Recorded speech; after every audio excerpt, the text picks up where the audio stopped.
So in 1913, a Greek man by the name of Stavros Papadopoulos disembarks from a train here in Vienna. Now, he had just arrived from the city of Krakow, and both cities at the time were part of the Austro-Hungarian Empire. Now, once here in Vienna, Stavros goes to meet with a man by the name of Lev Bronstein, and Bronstein would later remark that he saw nothing resembling friendliness in Stavros's eyes. Now, both of these men would go on to shape the 20th century. And if their names are not familiar to you, it's because you know Bronstein as Trotsky. And well, Stavros, he was not actually Greek at all. He was a Georgian man, and you might know him as Joseph Stalin. Alright, well, let's jump onto the U-Bahn here in Vienna. My first time doing this. It's €8 for a day pass, by the way, or I should say 24-hour ticket.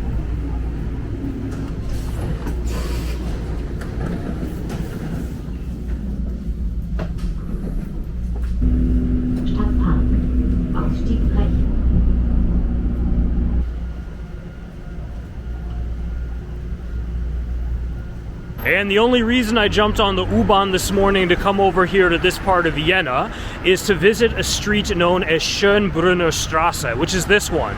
And it doesn't look like there's much here, except that this is where Joseph Stalin lived in 1913 when he visited Vienna. He stayed on this particular street, which ironically is very close to the Schönbrunn Palace, which was the summer residence for the House of Habsburg. And we know that Stalin lived here in 1913 because of this plaque. It was unveiled in 1949 by the Communist Party of Austria to celebrate Stalin's 70th birthday. And of course, a few years later, Stalin dies, and then you have de-Stalinization. But the thing is, the plaque here remains to this day. I believe it's the only plaque of Stalin anywhere in the Western world. And it pays reference to the fact that this is where he wrote probably his most important work, Marxism and the National Question. And of course, him coming to the Austro-Hungarian Empire to work on something in relation to the national question made sense, because you had so many nationalities living within the borders of that empire. And it's interesting as well because, well, his work and the work of Lenin and other leading Bolsheviks contrasted greatly with a lot of the Austro-Marxists, who I'll tell you a little bit about in a minute. Well, I'm not sure if you saw my video from Sarajevo, but one of the things that I mentioned in that video is how it had a tram system that actually preceded the one created here in Vienna. Sarajevo's tram system was, you could say, the dry run or the practice run for what took shape here in Vienna later.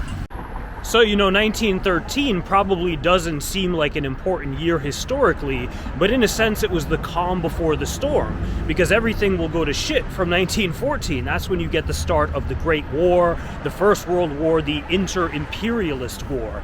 And it was triggered by the killing of the Archduke Franz Ferdinand, the heir apparent to the throne of Austria-Hungary.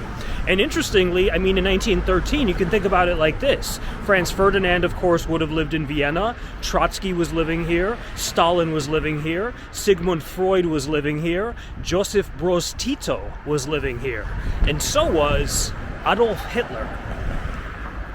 And in that year of 1913, apparently this is where all of those names would have come at one time or another to sip coffee and maybe have a bite to eat. Okay, thank you.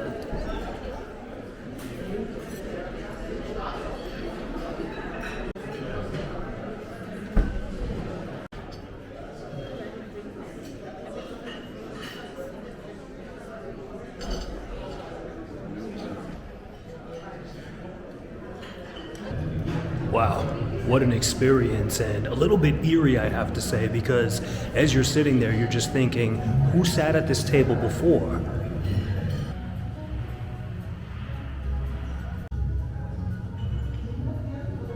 And you know, apparently back in the day, it was very common for people to come to the cafe and play chess, which I think doesn't happen anymore. But anyway, just to think about the fact that maybe at one point Stalin, Trotsky, and Hitler would have sat there all at the same time. I mean, Stalin and Trotsky probably, you know, in conversation, but maybe not knowing that Hitler was sitting right across from them. And imagine, at the end of the day, Stalin kills Trotsky and is also the reason why Hitler commits suicide. So the First World War will end with a wave of revolutionary fervor that engulfs Europe. And of course, prominently, you have the Russian revolutions of 1917, but you also have the fragmentation of empires. I mean, the Ottoman Empire goes out of history, so does the Austro-Hungarian Empire. And in the aftermath of this, you have the proclamation of an Austrian Republic, the First Austrian Republic. And influential in the formation of this republic is the Social Democratic Workers' Party. Now, the Social Democratic Party here in Austria will, as time goes on, try to chart a course somewhere in between revolutionary Marxism of the Bolshevik stripe and, well, reformist social democracy, the type that was practiced in Germany in the Weimar Republic.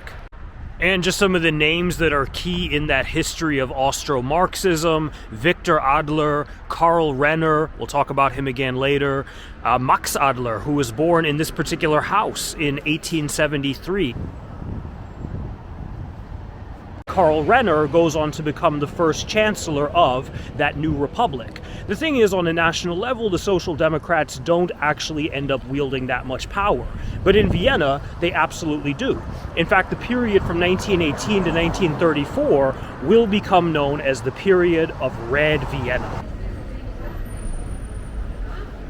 So the story of Rotes Wien, or Red Vienna, is really tied to the idea of municipal housing or social housing. But it's not just about housing in and of itself. I mean, Vienna was plagued by a lot of problems at the outset of this project. I mean, you had unemployment, you had, of course, people without homes, you had issues related to sanitation, access to education, and Red Vienna aimed to address all of this. It basically aimed to make the city fit for human beings, you can say. And that being said, here we are at the Karl Marx Hof. And the Karl Marx Hof was constructed between 1927 and 1930.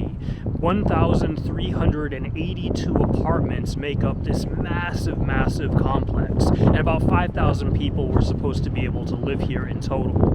And in terms of it not just being about housing in and of itself, I mean, I think the Karl Marx Hof is a very illustrative example of this because, yeah, there's space here for about 5,000 people, but there's also a tremendous amount of green spaces.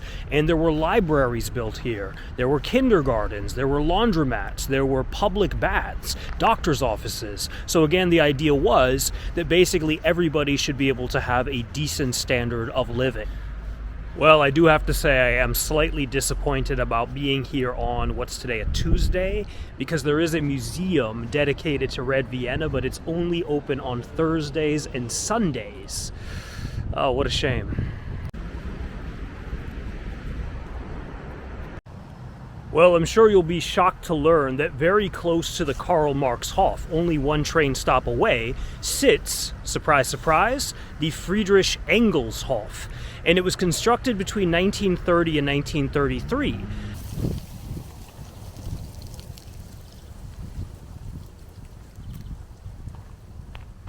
And if you've never heard the name Otto Glöckl before, there's a plaque here in Vienna to remind you that he was somebody significant. It's because of Glöckl that women were allowed to enter university for the first time, and also because of Glöckl that schools did not necessarily have to teach religious-based education.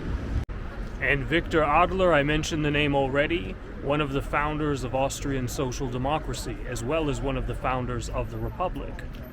Well, from 1934, disaster will strike Austria, and that's because fascism comes to power in this country. Now that's 4 years before the Anschluss, so 4 years before Adolf Hitler decides to basically annex Austria. But in 1934, what was known as the Fatherland Front comes to power. And this Austro-fascism was different than Nazism. In fact, it opposes very vigorously Nazism. But nonetheless, one thing that it does, as you would expect from fascists, is it subsequently bans all political opposition.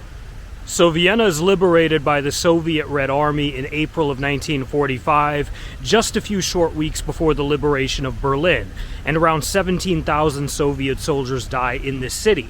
Now, it was liberated by the Third Ukrainian Front. So again, very important to recognize the multinational nature of the Soviet state and army at that time.